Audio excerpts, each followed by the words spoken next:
നമുക്ക് എല്ലാവർക്കും ഇഷ്ടമുള്ള ഒരു സ്മെല്ലാണ് നമ്മൾ ഫ്രഷ് ആയിട്ട് നനച്ചെടുക്കുന്ന ക്ലോത്ത്സിന്റെ ആ ഒരു സ്മെല്ല് നമുക്കൊരു എപ്പോഴും റിഫ്രഷിംഗ് വൈബാണ് നമ്മുടെ മനസ്സിൽ കൊണ്ടുവരുന്നത്. പക്ഷെ നമ്മൾ എപ്പോഴെങ്കിലും ആലോചിച്ചിട്ടുണ്ടോ നമ്മൾ ഈ ക്ലീൻ എന്ന് പറയുന്ന ക്ലോത്ത്സ് എത്രത്തോളം ക്ലീൻ ആണ്? ഇത്രത്തോളം നമ്മൾ ഹൈജീനെ കുറിച്ച് വറി ചെയ്യുമ്പോൾ നമ്മുടെ വാഷിംഗ് മെഷീനും ആ കെയർ കൊടുക്കേണ്ടത് ആവശ്യമല്ലേ?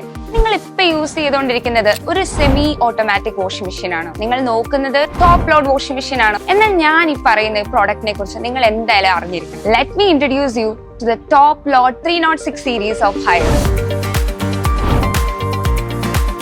ഈ ഒരു വാഷിംഗ് മെഷീനിൽ കുറെ സ്മാർട്ട് ഫീച്ചേഴ്സ് ഉണ്ട്. അതിൽ ആദ്യത്തെയാണ് നമ്മുടെ ആന്റി ബാക്ടീരിയൽ പൾസേറ്റർ. ഈ ഒരു ഫീച്ചറിന്റെ പ്രത്യേകത എന്താന്ന് വെച്ചാൽ നമ്മൾ എന്ത് ക്ലോത്ത്സ് നമ്മുടെ വാഷിംഗ് മെഷീനിൽ ഇട്ടാലും അതിലെ ഓരോ ജേംസിനെയും അതിന്റെ റൂട്ടിൽ ചെന്ന് ഇത് വൈപ്പ് ഔട്ട് ചെയ്യും. അത് മാത്രമല്ല, ഇത് നമ്മുടെ ഡസ്റ്റ് സെൻസിറ്റീവ് ആയിട്ടുള്ള കുറെ ആളുകളുണ്ട്, അവർക്ക് ഇത് ഭയങ്കര യൂസ്ഫുൾ ആയിരിക്കും. വേറെ കുറെ ഫീച്ചേഴ്സ് ഉണ്ട്, ലൈക്ക് ഓഷ്യാനിക് വേവ് ടെക്നോളജി. ഈ ടെക്നോളജി വെച്ച് നമ്മൾ ഓരോ വാഷിംഗ് സൈക്കിളിലും നമ്മുടെ ക്ലോത്ത്സിന് ഒരു ബ്രീത്തിങ് സ്പേസ് ആണ് ഈ വാഷിംഗ് മെഷീൻ കൊടുക്കുന്നത്. പിന്നെ നമുക്ക് എപ്പോഴും ഉണ്ടാവുന്ന ഒരു കൺസേൺ ആണ്, ലൈക്ക് നമ്മുടെ ഒരു വാഷ് സൈക്കിൾ കഴിഞ്ഞ് അടുത്ത വാഷ് സൈക്കിൾ വരുന്ന ഒരു 5 days 4 days ഗ്യാപ്പിലായിരിക്കും. ഈ ഒരു ടൈം സ്പാനിൽ നമ്മുടെ വാഷിംഗ് മെഷീനിൽ ചെറുതായിട്ട് ഒരു ബാഡ് സ്മെല്ല് ഡെവലപ്പ് ചെയ്യാനുള്ള സാധ്യതയുണ്ട്. ആ ഒരു ബാഡ് സ്മെല്ല് മാറ്റാനാണ് നമ്മുടെ ഫ്രഷ് എയർ ടെക്നോളജി ഈ വാഷിംഗ് മെഷീനിലുള്ളത്. നമ്മുടെ വാഷിംഗ് മെഷീന്റെ ലെഫ്റ്റ് സൈഡിലും റൈറ്റ് സൈഡിലും ആയിട്ട് 2 എയർബെൻസ് ഉണ്ട്. ഈ എയർബെൻസിൽ കൂടെ ഫ്രഷ് എയർ വന്ന് അതൊരു സൈക്കിളായി നമ്മുടെ വാഷിംഗ് മെഷീനിൽ എപ്പോഴും ഒരു ഫ്രഷ് എയർ റിട്ടൈൻ ചെയ്യാനായിട്ട് സഹായിക്കും. ഇതുപോലെ കുറെ ഫീച്ചേഴ്സ് നമ്മുടെ ഈ വാഷിംഗ് മെഷീനിലുണ്ട്. നമ്മൾ ഇത്രത്തോളം കെയർ ചെയ്യുന്ന ഈ വാഷിംഗ് മെഷീനെ കെയർ ചെയ്യാൻ നമ്മൾ കുറച്ച് പ്രൊട്ടക്റ്റീവ് മെഷേഴ്സ് എടുക്കുന്നുണ്ട്. അതുപോലെ ഈ വാഷിംഗ് മെഷീനിൽ ഒരു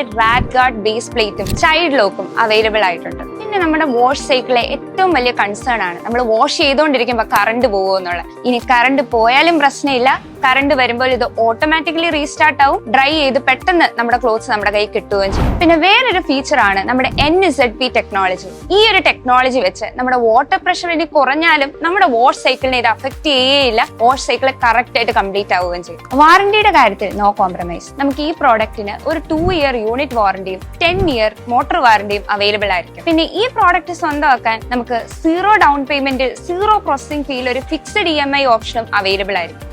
നിങ്ങളുടെ വീട്ടിലെ എന്ത് കണ്ടീഷനിലുള്ള വാഷിംഗ് മെഷീനും ഓക്സിജനിൽ കൊണ്ടുവന്നാൽ ആകർഷകമായ എക്സ്ചേഞ്ച് ബോണസും അവൈലബിൾ ആയിരിക്കും. ഈ പ്രോഡക്റ്റ് ഓക്സിജന്റെ എല്ലാ ഔട്ട്ലെറ്റ്സിലും അവൈലബിൾ ആയിരിക്കും. ഇത് എക്സ്പീരിയൻസ് ചെയ്യാനായി നിങ്ങളുടെ അടുത്തുള്ള ഓക്സിജൻ ഷോറൂം സന്ദർശിക്കും. കൂടുതൽ ടെക് റിലേറ്റഡ് വീഡിയോസിനായി ഈ പേജ് ഫോളോ ചെയ്യും.